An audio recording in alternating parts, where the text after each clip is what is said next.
తెలుగు రాష్ట్రాల్లో సంచలనం సృష్టించిన పాస్టర్ ప్రవీణ్ పగడాల మృతిపై ఐజీ అశోక్ కుమార్ కీలక వ్యాఖ్యలు చేశారు. పాస్టర్ ప్రవీణ్ ను హత్య చేసినట్టు ఎలాంటి ఆధారాలు లభించలేదన్నారు.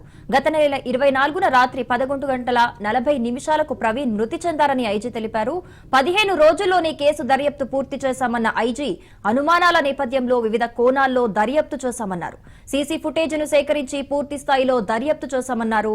ప్రవీణ్ మృతిపై ఆరోపణలు చేసిన వారిని కూడా విచారించామని, హత్యకు సంబంధించి ఎలాంటి ఆధారాలు ఇవ్వలేకపోయారని తెలిపారు.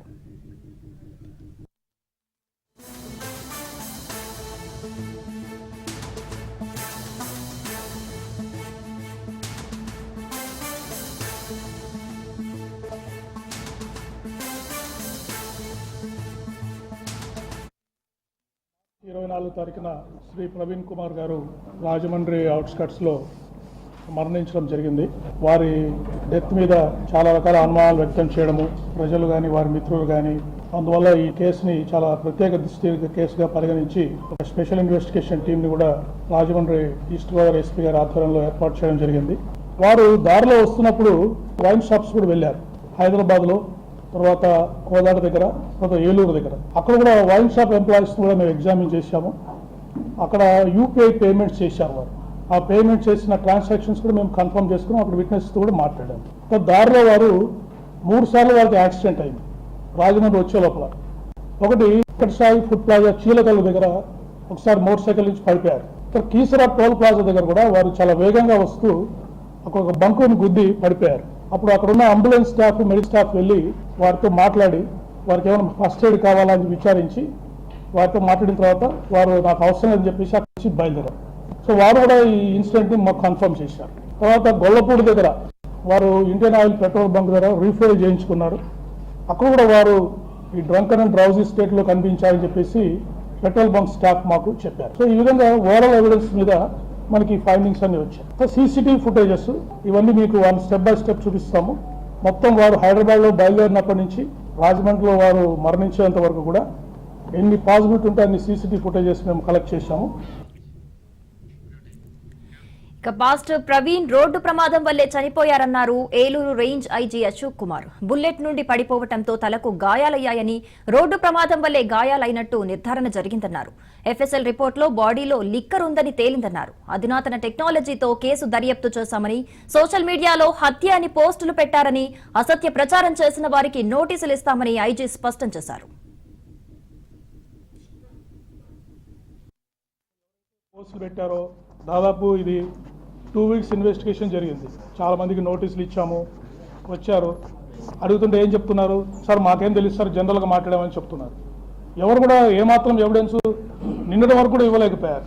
సో అది వాళ్ళు ఏ ఉద్దేశంతో ఆవేశ చేశారనేది వాళ్ళకి తెలియాలి.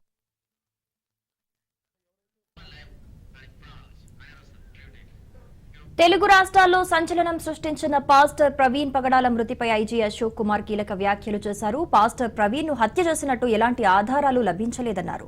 సో రైట్, ఇదే అంశానికి సంబంధించిన మరిన్ని డీటెయిల్స్ మనకి మోహన్ లైవ్ లో అందిస్తారు. మోహన్, ఇది హత్య కాదు, మృతి చెందడం కాదు, హత్య చేశారని చెబుతున్నారు. అలా హత్య చేసిన వారిపై కూడా, అలా ప్రచారం చేసిన వారిపై కూడా కఠిన చర్యలు తీసుకుంటామని వార్నింగ్ ఇస్తూ కూడా ఉన్నారు ఐజీ. మరి దీనికి సంబంధించిన మరిన్ని డీటెయిల్స్ ఏంటి? Thank you Shirisha. మనం చూసుకుంటే ఏదైతే ముందు నుంచి కూడా ఈ పాస్టర్ ప్రవీణ్ హత్య అనేది చాలా మిస్టరీగా మారింది. ఈ రోజున దీనికి అందరూ కూడా ఫుల్ స్టాప్ పెట్టాలని చెప్పేసి ఐజీ అశోక్ కుమార్ చెప్పారు. ఈ నేపథ్యంలో మనం ముందు నుంచి రాజ్ న్యూస్ ఫస్ట్ నుంచి కూడా చెబుతున్నట్లు ఎక్స్పర్ట్స్ ని కూడా ఆ స్పాట్ కి తీసుకెళ్లి ఆ రిటైర్డ్ పోలీస్ అధికారులతో కూడా ఇంటర్వ్యూస్ చేసి ఆ సీన్ ఆఫ్ ఎఫెన్స్ ఎలా జరిగింది, ఏం జరిగింది అనే అంశాన్ని మనం విశ్లేషించే ప్రయత్నం ఖచ్చితంగా చేశాం. అక్కడ మనం ఏదైతే చెప్పామో అదే ఇప్పుడు జరిగింది. ఎందుకంటే అక్కడ ఉన్నటువంటి ఆ హైవేలో ఇంచుమించుగా 20 మీటర్స్ 3/4 గ్రావెల్ ఏదైతే ఉందో ఆ గ్రావెల్ వల్లే సెల్ఫ్ యాక్సిడెంట్ గా ఇది నిర్ధారణ అయింది. ఎఫ్ఎస్ఎల్ అధికారులు కూడా అదే నిర్ధారించారు. ఎందుకంటే ఆ బైక్ కూడా మనం ముందు నుంచి చెబుతున్నట్లుగా కూడా అక్కడ రోడ్డు స్లోప్ గా ఉంది. ఆ బైక్ పైకి వెళ్ళి వెనక్కి రావడం వల్ల ఆల్రెడీ ముందుగా పడి ఉన్నటువంటి పగడాల ప్రవీణ్ మీద ఈ బైక్ పడినట్లు చాలా క్లియర్ గా ఎఫ్ఎస్ఎల్ అధికారులు చెప్తున్నారు. అయితే ఉదయం ఏదైతే హైదరాబాద్ నుంచి ఆయన ప్రయాణం ఆ రోజు 24వ తారీఖున మార్చి 24వ తారీఖు ఉదయం 11 గంటలకు ప్రయాణాన్ని ప్రారంభించినటువంటి పగడాల ప్రవీణ్ ఆ టైం నుంచి కూడా మొత్తం అన్ని కూడా సుమారు 323 సిసి ఫుటేజ్ ని తెప్పించుకొని వీళ్ళు ఎగ్జామిన్ చేశారు. ప్రతి క్షణం కూడా పాస్టర్ ప్రవీణ్ ఎక్కడైతే సిసి ఫుటేజ్ లో క్యాప్చర్ అయ్యారో ఆ ప్రతి సిసి ఫుటేజ్ ని కూడా వాళ్ళు బయటికి తీసుకొచ్చి చూపించారు.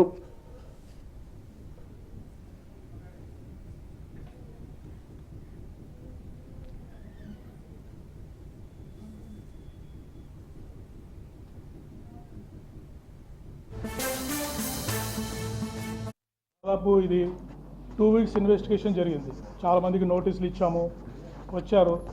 అడుగుతుంటే ఏం చెప్తున్నారు, సార్ మాకేం తెలుసు సార్, జనరల్గా మాట్లాడామని చెప్తున్నారు. ఎవరు కూడా ఏమాత్రం ఎవిడెన్స్ నిన్నటి వరకు కూడా ఇవ్వలేకపోయారు. సో అది వాళ్ళు ఏ ఉద్దేశంతో అవి చేశారనేది వాళ్ళకి తెలియాలి. ఎవరైతే పోస్టులు పెట్టారో దాదాపు ఇది 2 వీక్స్ ఇన్వెస్టిగేషన్ జరిగింది. చాలా మందికి నోటీసులు ఇచ్చాము, వచ్చారు. అడుగుతుంటే ఏం చెప్తున్నారు, సార్ మా పగడాల ప్రవీణ్ అంశాన్ని తీసుకుంటే ఖచ్చితంగా ఇది పగడాల ప్రవీణ్ ది సెల్ఫ్ యాక్సిడెంట్ గానే చాలా క్లియర్ గా చెప్తున్నారు. ఎందుకంటే ఉదయం 11 గంటల నుంచి, ఎందుకంటే కొంత కుటుంబ సభ్యులు కూడా వీళ్ళందరూ కూడా అబ్జెక్ట్ చేస్తున్నారు. మొత్తం అన్ని విషయాల్ని కూడా అనౌన్స్ చేయడానికి అనే అంశాన్ని చాలా క్లియర్ గా చెప్పొచ్చు. అలా ఏదైతే పగడాల ప్రవీణ్ కుటుంబ సభ్యులు ఇచ్చిన ధృవీకరించారా అనే ప్రశ్నకు మాత్రం ఐజీ చాలా స్పష్టంగా సమాధానం చెప్పారు. ఎందుకంటే కుటుంబ సభ్యుల వ్యవహారాలను ఎట్టి పరిస్థితుల్లో ఇది ధృవీకరించలేము. కొన్ని కారణాల రీత్యా వారి వైఫ్ పగడాల ప్రవీణ్ వైఫ్ ఏదైతే కోరిక మేరకు కొన్ని విషయాలు చెప్పలేమని చెప్పేసి చెప్తున్నారు. అయితే ఇవన్నిటికీ కూడా ఇండైరెక్ట్ గా ఏదైతే హత్య అనే ఆరోపిస్తున్నారో వారందరికీ కూడా ఇంత టైం ఇచ్చాం, ఇంత ఇంచుమించుగా 10 రోజులు టైం ఇచ్చినా సరే ఎవరు కూడా సరైన ఎవిడెన్స్ తీసుకొని మా దగ్గరికి రాలేదు. పైగా సోషల్ మీడియాలో హత్య అనేది చాలా ఇదిగా చేస్తున్నారు. దీనిపై చాలా మందికి 11 మంది మీద కేసులు నమోదు చేసాం, ఒకరిని అరెస్ట్ చేసాం, 2కి నోటీసులు కూడా ఇచ్చామని చెప్తున్నారు. మొత్తం వీటన్నిటిని చూసుకుంటే డెఫినెట్ గా దీనికి పగడాల ప్రవీణ్ అంశానికి ఇప్పటి నుంచి కూడా ఏదైతే ఉదయం 11 గంటలకి హైదరాబాద్ లో స్టార్ట్ అయినటువంటి పగడాల ప్రవీణ్ రాత్రి 11:42 ఏదైతే రాజమండ్రికి సమీపంలో Konthamuru Nayara petrol bunk opposite లో తనకి తాను 3/4 గ్రావెల్ ఉండడం వల్ల, ఎందుకంటే 60 to 70 స్పీడ్ లో వస్తున్నటువంటి బైక్ ఆ గ్రావెల్ వల్ల ఆ రోడ్ అదుపు తప్పి ఆ ప్రమాదానికి గురైనట్లుగా చాలా క్లియర్ గా చెప్పారు. దీనిపై ఇంకా ఎటువంటి క్వశ్చన్లు లేవు. అన్ని కూడా అన్ని రకాలుగా మేము చేసాం, వెరిఫై చేసాం. ఎఫ్ఎస్ఎల్ లో కూడా, ఎందుకంటే చాలా మంది ఇప్పటి వరకు ఆ మద్యం షాప్ దగ్గర ఉన్న వ్యక్తి పగడాల ప్రవీణ కాదా అనే అనుమానాలు వ్యక్తం చేశారు. ఎఫ్ఎస్ఎల్ లో చాలా క్లియర్ గా ఆయన మొత్తం అంతా కూడా విజువల్ లో క్లియర్ గా చూపించారు. ఆ ఫొటోస్ నటిని కూడా అలర్ట్ చేసి ఆయన మాస్క్ తీసుకున్న సందర్భాల్లో కూడా చూసాం. అక్కడ ఏదైతే ఈ రోడ్ యాక్సిడెంట్లు కూడా 3 సార్లు జరిగింది. అది కూడా మనం చూసుకుంటే ఏదైతే జగ్గపేట దగ్గర ఉన్నటువంటి ఆ రోడ్డు యాక్సిడెంట్ ఏదైతే లారీకి సమీపంలో వచ్చి వెనకాల బస్సు గుద్దే ప్రమాదాన్ని ఆ బస్సు డ్రైవర్ చాకచక్యంగా తప్పించబట్టి అక్కడే పెను ప్రమాదానికి గురయ్యే వ్యక్తి మిస్ అయ్యారని చెప్పేసి ఐజీ చెప్పారు. ఈ నేపథ్యంలో అలాగే 2వ చోట ఇక్కడ మన కేసర టోల్ గేట్ వద్దకు వచ్చేటప్పటికి ఫుల్ స్పీడ్ లో ఉన్నటువంటి పగడాల ప్రవీణ్ అక్కడ ఒకసారి అదుపు తప్పి పడిపోవడం, అక్కడ పడిపోయిన తర్వాత హెడ్ లైట్స్ పగిలిపోవడం చాలా క్లియర్ గా తెలుస్తుంది. అక్కడ అంబులెన్స్ సిబ్బంది అలాగే పోలీసు అధికారులు వీళ్ళందరూ కూడా వచ్చి ఆయన్ని హెచ్చరించారు. ఎందుకంటే ఇది మీ పరిస్థితి బాగోలేదు, మీరు ఆగండి అని చెప్పేసి అంటే ఆయన పర్వాలేదు నేను నెమ్మదిగా వెళ్ళిపోతానని చెప్పేసి ఆయన వాళ్ళందరినీ వారించి ఏదైతే వైద్య సిబ్బంది అక్కడికి వచ్చి పోలీసులు ఆపే లోపే ఆయన ముందుకు ప్రయాణం సాగించారు. ఎందుకంటే తొందరగా వచ్చేయాలనే మోటివ్ ఉండొచ్చు, రాజమండ్రికి తొందరగా చేరుకోవాలి. అలాగే రాజమండ్రికి బైక్ కూడా తీసుకొచ్చి అక్కడ ఒక స్థలం ఒకటి కొంటున్నారు రాజమండ్రిలో.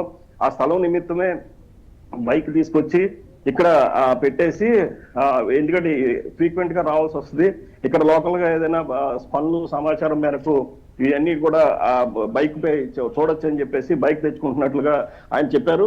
ఈ నేపథ్యంలో మనం చూసుకుంటే క్లియర్ గా అక్కడ కూడా ఏదైతే హైదరాబాద్ లో ప్రయాణించేటప్పుడు కూడా పగడాల ప్రవీణ్ కి చెందినటువంటి ఒక స్నేహితుడు ఆ బైక్స్ వర్క్ షాప్ ఉండగా ఆయన కూడా సూచించినట్లుగా తెలుస్తుంది. ఎందుకంటే ఆయన చాలా క్లియర్ గా చెప్పారట పగడాల ప్రవీణ్ కి, ఒకవేళ నీకు అక్కడ బైక్ కావాలంటే కనుక ఏదైతే రైల్వేలో బుక్ చేసుకొని అదే ట్రైన్ లో నువ్వు వెళ్తే చాలా ఈజీగా ఉంటది, ఎందుకు అంత రిస్క్ తీసుకుంటున్నావు అని చెప్పేసి ఆయన సూచించినట్లుగా కూడా ఐజీ చెప్పారు. ఆయన కూడా వెరిఫై చేసే ఉన్నాడు. ఎందుకంటే 32 మందిని ప్రత్యక్ష సాక్షులను కూడా ఆయన చాలా క్లియర్ గా విచారించినట్లు, ఏదైతే వెహికల్స్ ఆయనతో పాటు కూడా ఏదైతే మొత్తం జరిగిందో ఆ సంఘటన స్థలం వరకు కూడా మొత్తం అందరూ కూడా మీరు అందరినీ వెరిఫై చేస్తామని చెప్పేసి చెప్తున్నారు. ఈ నేపథ్యంలో మొత్తం చాలా క్లియర్ గా చూసుకోవచ్చు. ఏదైతే పగడాల ప్రవీణ్ ముందు నుంచి చెప్తున్నట్లుగా ఏదైతే రాజీవ్ ఇచ్చినటువంటి కథనాలతో ఏకీభవిస్తూ ఖచ్చితంగా అదే జరిగిందని చెప్పేసి చాలా క్లియర్ గా చెప్తున్నారు. మనం అక్కడ అయితే ఇంతవరకు కూడా ఏదైతే హత్య అనే అంశాలకి ఎటువంటి ఆధారాలు లేవు, ఎటువంటి ప్రూఫ్స్ లేవు. ఎవరు కూడా మాకు ఆ రకమైన వాదనలు ఎవరికి వాళ్ళు చెబుతున్నారు, కానీ చెప్పిన వాళ్ళందరినీ పిలిచి అడిగితే అందరూ అనుకుంటున్నారని మేము చెప్పామని తప్పించి మా దగ్గర ఎటువంటి ప్రూఫ్స్ లేవని చెప్పేసి అంటున్నారు. మరి రీపోస్ట్ మార్టం జరిగే అవకాశాలు ఉన్నాయని చెప్పేసి అంటే ఈ పోస్ట్ మార్టం అనే అంశానికి కూడా సంబంధం లేదు అంటారు. ఈ విషయాల్లో మొత్తం చూసుకుంటే ఆ పగడాల ప్రవీణ్ మాత్రం ఖచ్చితంగా ఇది సెల్ఫ్ యాక్సిడెంట్ మాత్రమే అని చెప్పేసి చెప్తున్నారు. Right Mohan, thank you.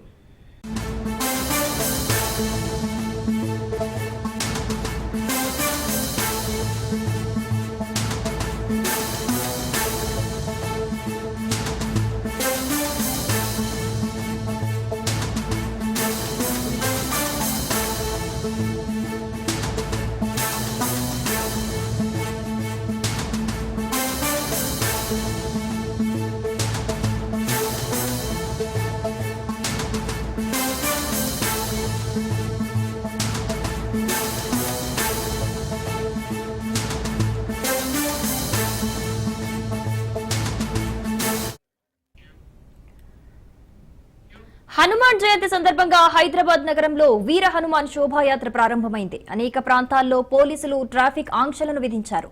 వాహనదారులు ప్రత్యామ్నాయ మార్గాల్లో వెళ్లాలని సూచించారు. గౌలీగూడ రామమందిరం నుంచి శోభాయాత్ర ప్రారంభమైంది.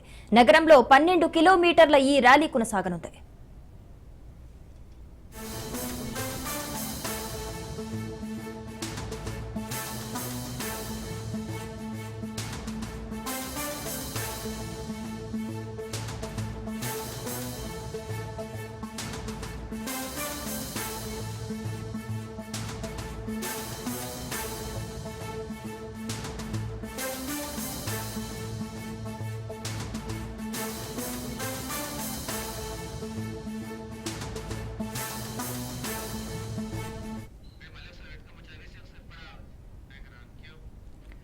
హనుమాన్ జయంతి సందర్భంగా హైదరాబాద్ నగరంలో వీర హనుమాన్ శోభాయాత్ర ప్రారంభమైంది. అనేక ప్రాంతాల్లో పోలీసులు ట్రాఫిక్ ఆంక్షలను విధించారు. వాహనదారులు ప్రత్యామ్నాయ మార్గాల్లో వెళ్లాలని సూచించారు. గౌలీగూడ రామమందిరం నుంచి శోభాయాత్ర ప్రారంభమైంది. నగరంలో 12 కిలోమీటర్ల మేర ఈ ర్యాలీ కొనసాగనుంది.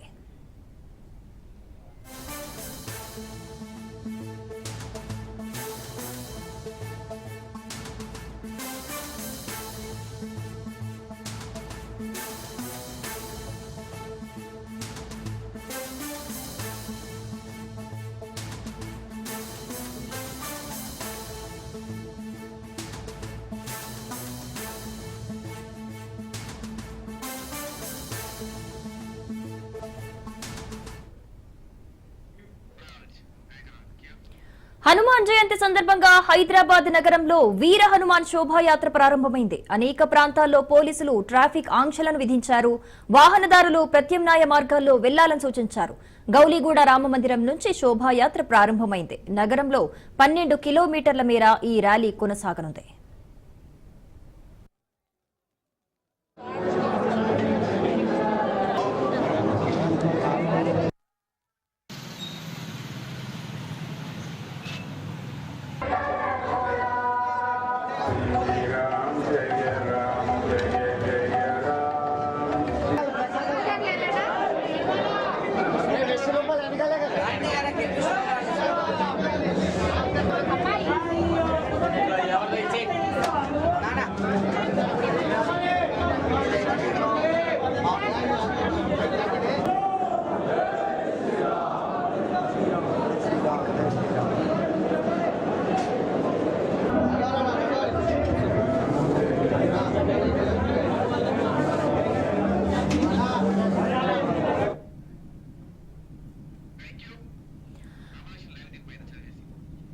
హనుమాన్ జయంతి సందర్భంగా హైదరాబాద్ నగరంలో వీర హనుమాన్ శోభాయాత్ర ప్రారంభమైంది. అనేక ప్రాంతాల్లో పోలీసులు ట్రాఫిక్ ఆంక్షలను విధించారు. రైట్, ఇదే అంశానికి సంబంధించిన మరిన్ని డీటెయిల్స్ మనకి రామలక్ష్మి లైవ్ లో అందిస్తారు. రామలక్ష్మి, ఇప్పటికే హైదరాబాద్ నగరంలో హనుమాన్ శోభాయాత్ర ప్రారంభమైనట్లుగా తెలుస్తోంది. భక్తులు కూడా పెద్ద ఎత్తున వచ్చినట్లుగా తెలుస్తోంది. అప్డేట్స్ ఎలా ఉన్నాయి?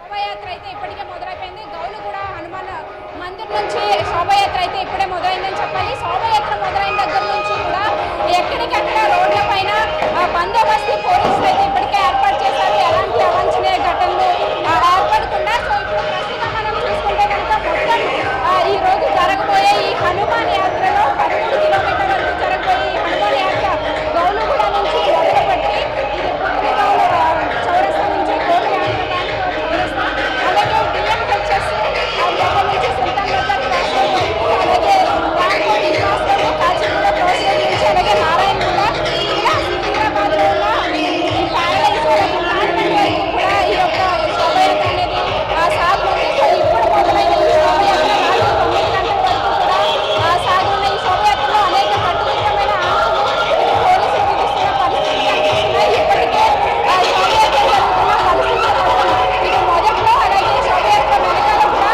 పోలీసుల యొక్క కార్లు, అలాగే ఇటు ట్రాఫిక్ పోలీసులు అందరూ కలిసి ఈ యొక్క బందోబస్తును అయితే ఏర్పాటు చేశారని చెప్పాలి. ఏకంగా 20,000 మంది పోలీసులతో ఈ శోభయాత్ర అనేది సక్సెస్ఫుల్ గా కొనసాగడానికి పోలీసుల యొక్క బందోబస్తు చాలా గట్టిగానే విధించారని చెప్పాలి. సో ఇప్పుడు ప్రస్తుతం చూసుకుంటే కనుక ఇక్కడ పోలీసులతో పాటు అనేక టాస్క్ ఫోర్స్ అధికారులు అందరూ ఇక్కడికి చేరుకొని ఇక్కడ జరిగే బందోబస్తు వాళ్ళైతే మానిటర్ చేస్తున్నారని చెప్పాలి. సో ఇక్కడ అలాగే పోలీసులతో పాటు హెల్త్ రిలేటెడ్ మెడికల్ చెకప్స్ అన్ని కూడా జరుగుతున్నాయి.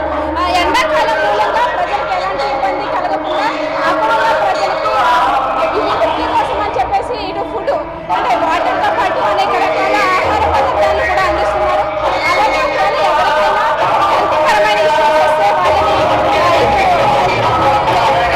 చెకప్స్ కూడా క్యాంప్స్ అనేవి ఏర్పాటు చేస్తారు. నడుస్తుంది. అలాగే ఎలాంటి అవాంఛనీయ ఘటనలు జరగకుండా డీజేలను, అలాగే ఇక్కడ అంటే అధిక సౌండ్ అనేది అన్ని ముందుగానే బంద్ చేయడంతో వాటిని అయితే కనుక కట్టుదిట్టంగా పోలీసులు బంద్ చేస్తున్న పరిస్థితులు అయితే ఎక్కువగానే కనిపిస్తూ ఉన్నాయి.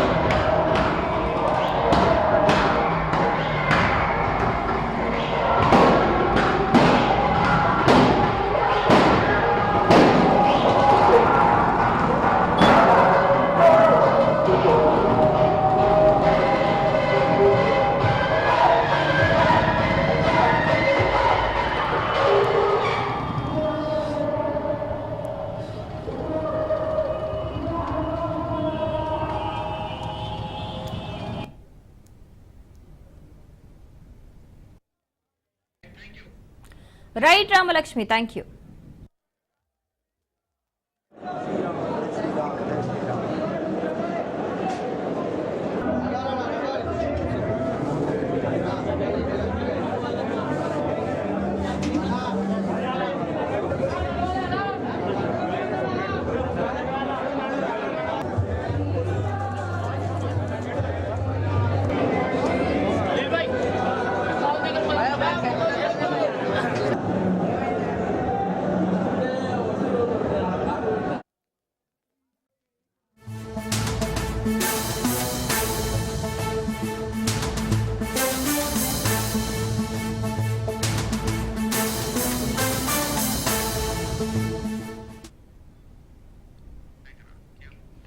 ఇంటర్మీడియట్ ఫలితాలు విడుదలయ్యాయి. విద్యార్థులు ఎంతో ఆతృతగా ఎదురుచూసిన inter first year, second year పరీక్ష ఫలితాలను ఏపీ ఇంటర్ బోర్డు తాజాగా విడుదల చేసింది.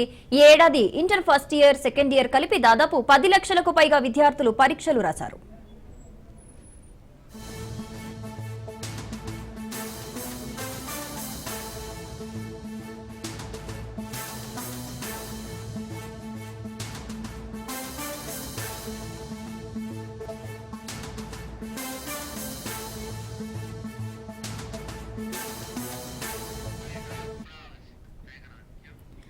ఇక inter first year second year పరీక్షల ఫలితాల విడుదల సందర్భంగా మంత్రి లోకేష్ కీలక వ్యాఖ్యలు చేశారు. ఈ సంవత్సరం ఇంటర్మీడియట్ ఫలితాలలో గత 10 ఏళ్లలో కంటే అత్యధిక ఉత్తీర్ణత శాతం నమోదైనందుకు ఆనందంగా ఉందన్నారు. ఫస్ట్ ఇయర్ లో 70%, సెకండ్ ఇయర్ లో 83% ఉత్తీర్ణత శాతం నమోదైందని తెలిపారు.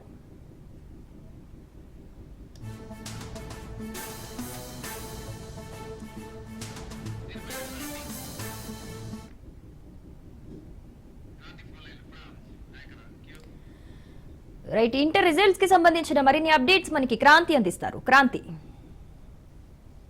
కొద్దిసేపటి క్రితమే ఇంటర్ ద్వితీయ మొదటి సంవత్సరానికి సంబంధించిన పరీక్ష ఫలితాలని నారా లోకేష్ విడుదల చేయడం జరిగింది. అయితే గత 10 ఏళ్లలో ఎన్నడూ లేని విధంగా ఈసారి ఇంటర్మీడియట్ ఉత్తీర్ణతో శాతం అయితే పెరగడం జరిగింది. ప్రభుత్వ జూనియర్ కాలేజీల్లో గత 10 ఏళ్లలో ఎన్నడూ లేని విధంగా విద్యార్థుల ఉత్తీర్ణత శాతం పెరిగింది. ఇంటర్మీడియట్ రెండో ఏడాదిలో గత 10 ఏళ్ల రికార్డు స్థాయిలో ఈ ఏడాది అత్యధికంగా 69% మంది విద్యార్థులు ఉత్తీర్ణత సాధించడం జరిగింది. ఇంటర్మీడియట్ మొదటి ఏడాది పరీక్షల్లో కూడా గత 10 ఏళ్లతో పోలిస్తే రెండో అత్యధిక ఉత్తీర్ణ శాతం నమోదైనట్టు కూడా అధికారులు లెక్కలు వెల్లడించడం జరిగింది. ఈ ఏడాది ఇంటర్మీడియట్ మొదటి సంవత్సరం విద్యార్థుల్లో అత్యధికంగా 47% మంది ఉత్తీర్ణత సాధించడం జరిగింది. ఇక ప్రభుత్వ ప్రైవేట్ మొత్తం ఇంటర్మీడియట్ ఫలితాలు చూస్తే గత 10 ఏళ్ళు లెక్కలు లేని విధంగా రికార్డు స్థాయిలో అటు ఇంటర్మీడియట్ మొదటి ఏడాదిలో అత్యధికంగా 70% మంది విద్యార్థులు ఉత్తీర్ణత సాధించారు. రెండో ఏడాదిలో కూడా అత్యధికంగా 83% మంది విద్యార్థులు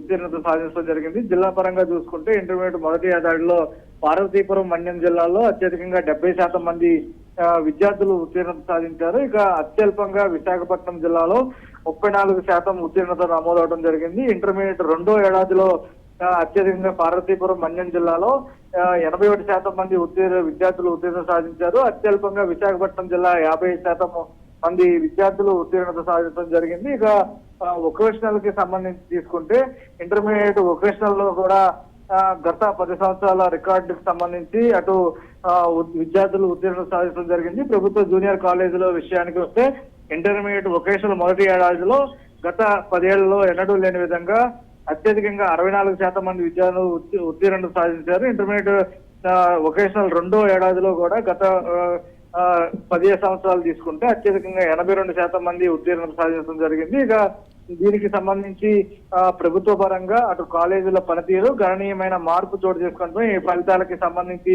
ఉత్తీర్ణత శాతం పెరగడం అనేది కూడా చెప్తున్నారు. రాబోయే రోజుల్లో కూడా మరింత ఉత్తీర్ణ శాతం పెరిగే విధంగా ఖచ్చితంగా ప్రభుత్వ కాలేజీలు, పాఠశాలలకు సంబంధించి కూడా విద్యా వ్యవస్థ ఉంటుందంటూ కూడా నారా లోకేష్ ట్వీట్ చేయడం జరిగింది. ఈ నేపథ్యంలోనే ఇంటర్మీడియట్ మొదటి రెండో సంవత్సరానికి సంబంధించి ఉత్తీర్ణత పాస్ అయిన విద్యార్థులందరికీ శుభాకాంక్షలు కూడా నారా లోకేష్ చెప్పడం జరిగింది. Right Kranti, thank you.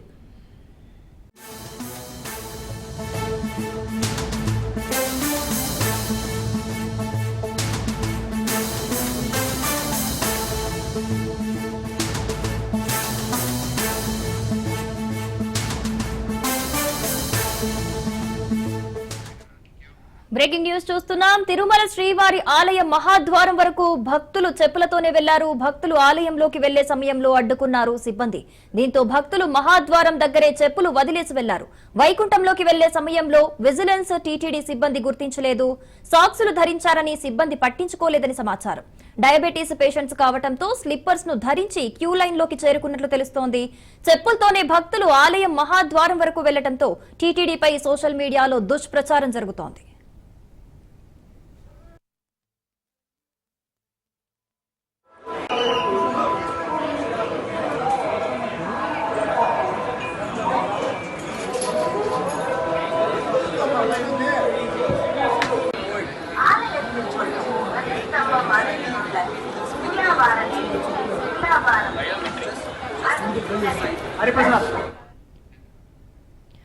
Tirumala శ్రీవారి ఆలయ మహాద్వారం వరకు భక్తులు క్లాక్ స్లిప్పర్స్ తో వెళ్లారు. భక్తులు ఆలయంలోకి వెళ్లే సమయంలో అడ్డుకున్నారు సిబ్బంది. దీంతో భక్తులు మహాద్వారం దగ్గరే చెప్పులు వదిలేసి వెళ్లారు.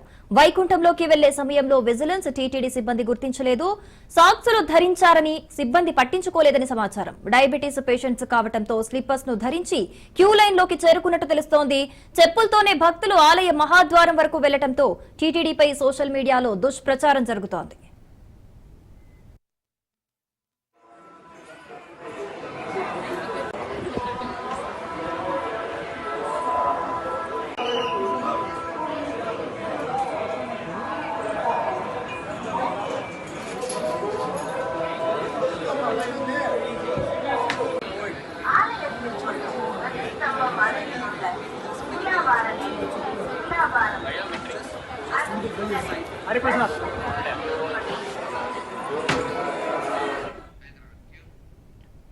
రైట్, ఇదే అంశానికి సంబంధించిన మరిన్ని అప్డేట్స్ మనకి సురేష్ అందిస్తారు. సురేష్.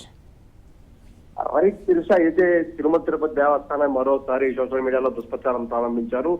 అయితే శ్రీవారి భక్తులు శ్రీవారి ట్రస్ట్ ద్వారా విఐపి దర్శనం వెళ్లే సమయంలో చెప్పులు ధరించారంటూ ఒక వీడియో సోషల్ మీడియాలో వైరల్ గా మారింది.